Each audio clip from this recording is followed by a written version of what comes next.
नमस्कार दोस्तों, चैनल में आप सभी का स्वागत है। दोस्तों, आज की वीडियो में हम लोग स्टेजेस ऑफ करिकुलम प्लानिंग के बारे में पढ़ेंगे।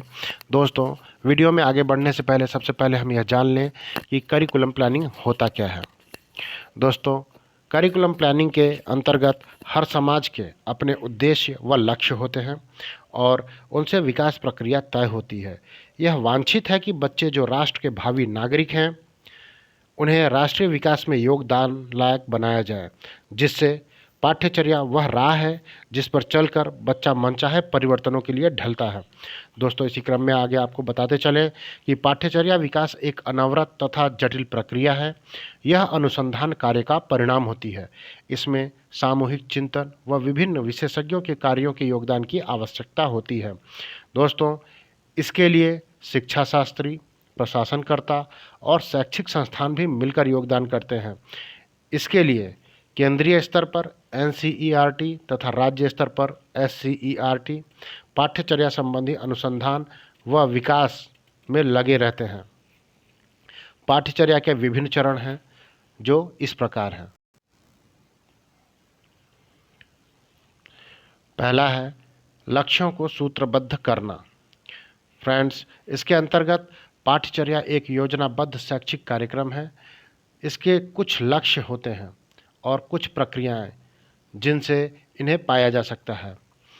इसके लक्ष्य हैं दीर्घकालिक लक्ष्य, मध्यकालिक लक्ष्य और अल्पकालिक लक्ष्य। बात करते हैं हम सबसे पहले दीर्घकालिक लक्ष्य के बारे में।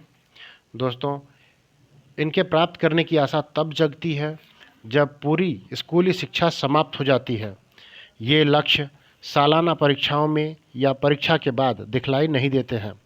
आमतौर पर 10 वर्षों की स्कूली शिक्षा में एक पूर्ण सज्जित परिपक्व व्यक्ति के विकसित होने का लक्ष्य होता है, जो आवश्यक प्रणीताओं, ज्ञान, मनोवृत्तियों, मूल्यों के साथ वयस्कावस्था में प्रवेश करता है। उसे विश्व की समझ और अपने आसपास के बारे में ज़्यादा व स्पष्ट जानकारी होती है। वह आगे की पढ़ाई या छोटे पैमाने पर लाभदायक कार्य के जरिए अर्थव्यवस्था में योगदान करने लायक हो जाता है। फ्रेंड्स, दीर्घकालिक लक्ष्यों को पाठ्यचर्या सूत्रबद्ध करने से पहले ही निर्धारित किया जाता है। स्कूल के दौरान समस्त अनुभवों में सर्वाधिक चिंतन का यही विषय है। बात करते हैं हम मध्यमकालिक लक्ष्य के बारे में। इसके अंतर्गत ये दीर्घकालिक लक्ष्यों से ही प्राप्त किए जाते हैं। ये मध्यमकालिक लक्ष्यों को प्रोत्साहित करने में सहायता करते हैं। यह लक्ष्य विभिन्न शिक्षा के विभिन्न स्तरों के होते हैं, जैसे कक्षा 5, कक्षा 12 आदि। ये किसी निश्चित विषय क्षेत्र से संबंधित होते हैं, जैसे भाषा, गणित, विज्ञान आदि। इनको किसी कक्षा या स्तरों के बाद मापा जा सकता है। स्मरणीय है कि मध्यमकालिक लक्ष्य दीर्घकालिक लक्ष्यों को प्राप्त करने के लिए अनिवार्य है।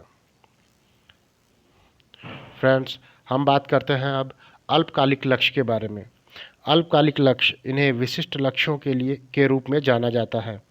इन्हें व्यवहार संबंधी परिणाम के रूप में जाना जा सकता है। यह इस रूप में होता है कि शिक्षक शिक्षा द्वारा क्या पाना चाहता है, या किसी सबक से सीखने वाला क्या सीखता है, या किसी गतिविधि से क्या सीखा जा सकता है। बात करते हैं हम अगले पॉइंट के बारे में, जो कि सीखने संबंधी अनुभवों का चयन से संबंधित है। इसके अंतर्गत पाठ्यचर्या को शिक्षार्थियों को भौतिक, मानसिक व भावनात्मक अनुभव या उनका संगम प्रदान करना चाहिए। इसमें विभिन्न विषय पढ़ाने होते हैं, जिनमें कुछ में प्रयोगशाला में अनुभव भी दिलाने होते हैं और प्रोजेक्ट के माध्यम से क्षेत्र के अनुभव दिलाने होते हैं। इसके अलावा सेमिनार, वाद विवाद, चर्चा, सामूहिक कार्य आदि भी सीखने संबंधी अनुभव हैं। ये अनुभव सीखने वाले के व्यवहार को परिवर्तित कर देते हैं और इस परिवर्तन के जरिए पाठ्यचर्या के पूर्व निर्धारित लक्ष्य पूरे होते हैं। फ्रेंड्स, ये सीखने संबंधी अनुभव शिक्षार्थियों के स्तर के अनुरूप होने चाहिए। इनके चयन के समय उनकी आयु, परिपक्वता, पहचान, क्षमता, शारीरिक विकास तथा सामाजिक आर्थिक पृष्ठभूमि का ध्यान रखना चाहिए। फ्रेंड्स, पाठ्यचर्या की योजना बनाते समय यह महत्वपूर्ण होता है कि शिक्षकों व छात्रों के लिए कार्य इस प्रकार तैयार किए जाएं तो छात्रों को विशिष्ट रूप से पूर्व निर्धारित अनुभव प्रदान हो सकते हैं। इसके अतिरिक्त शिक्षक को ऐसे लचीले दायित्व देने चाहिए ताकि वह छात्र को विशिष्ट अनुभव प्रदान करने वाली गतिविधि करवाएं जो पाठ्यक्रम में दिए गए व्यापक दिशा निर्देशों पर आधारित हो।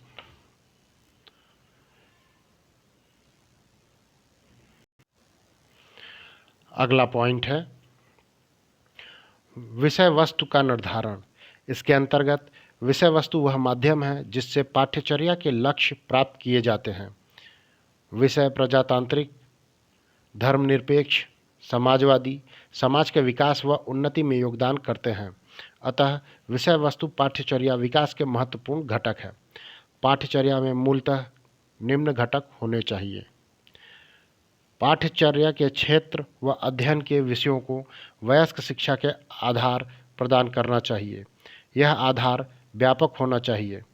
साथ ही आगे की शिक्षा के लिए विकल्प भी होना चाहिए।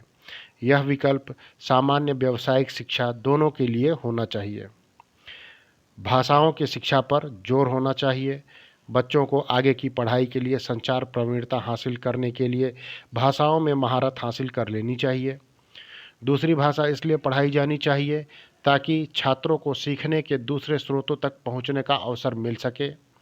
श्रवण बाधितों के लिए श्रवण संबंधी प्रशिक्षण पाठ्यक्रम में जोड़ा जाना चाहिए।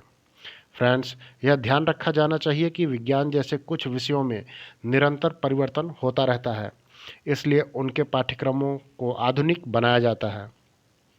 कुछ पाठ्यचर्या के क्षेत्र व विषय जांचने के लिए अवसर प्रदान करते हैं। ये आगे के अध्ययन के लिए अभ्यास हेतु सामग्री प्रदान करते हैं। विषय वस्तु में सैद्धांतिक व व्यावसायिक पहलू भी होने चाहिए। शैक्षिक विषयों में वास्तविक तथा सिमुलेटेड कार्य स्थितियाँ दोनों शामिल करने का प्रयास होना चाहिए। सह पाठ्यचर्या संबंधी गतिविधियाँ जैसे चित्रांकन, शिल्प, संगीत, नृत्य आदि को पाठ्यचर्या में स्थान देना चाहिए। विषय वस्तु का घर पर व समुदाय में शैक्षिक अनुभवों से संबंध होना चाहिए। विषय को चुनते समय यह ध्यान में रखना चाहिए कि उसकी घर पर, स्कूल में, समाज में ग्रहण होने की क्षमता व स्वीकार्यता कितनी है। बात करते हैं हम अगले पॉइंट की। इसके अंतर्गत सीखने संबंधी सामग्री अथवा गतिविधियों को तैयार करना होता है। फ्रेंड्स, इसमें सीखने की सामग्री में पाठ्य पुस्तकें, पूरक पुस्तकें, कार्य पुस्तकें, शिक्षकों के लिए निर्देशिका आवश्यक होती है। यह सामग्री छपी हुई श्रवण योग्य श्रव्य दृश्य रूप में होती है। इस स्तर पर महत्वपूर्ण यह होता है कि शैक्षिक गतिविधियों को चुने हुए सीखने संबंधी अनुभवों व विषय वस्तु के आधार पर क्रम में लगाया जाता है। सीखने संबंधी अनुभव व गतिविधियां एकीकृत होनी चाहिए। बात करते हैं हम अगले पॉइंट की। इसके अंतर्गत कार्यान्वयन आता है।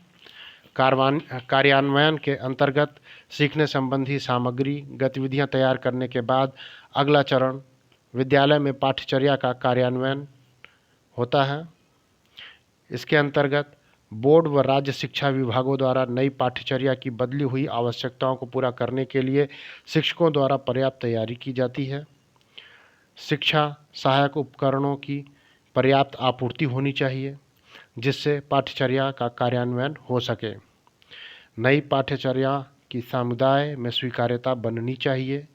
छात्रों द्वारा नई पाठ्यचर्या को स्वीकारे जाने की पर्याप्त तैयारी के लिए ऊर्जा, धन व समय की अतिरिक्त आवश्यकता होती है। शिक्षकों के लिए पर्याप्त देखरेख व मार्गदर्शन की आवश्यकता होती है और तभी पाठ्यचर्या का प्रभावी कार्यान्वयन हो पाता है।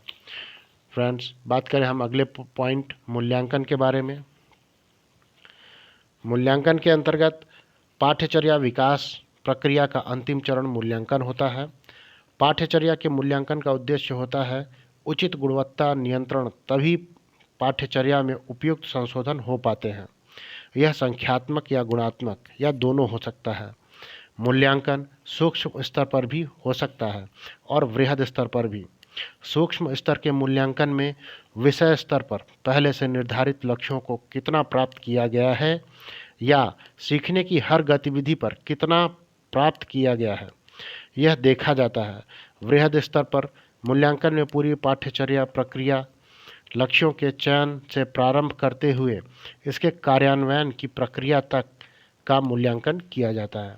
फ्रेंड्स, आज के वीडियो में इतना ही।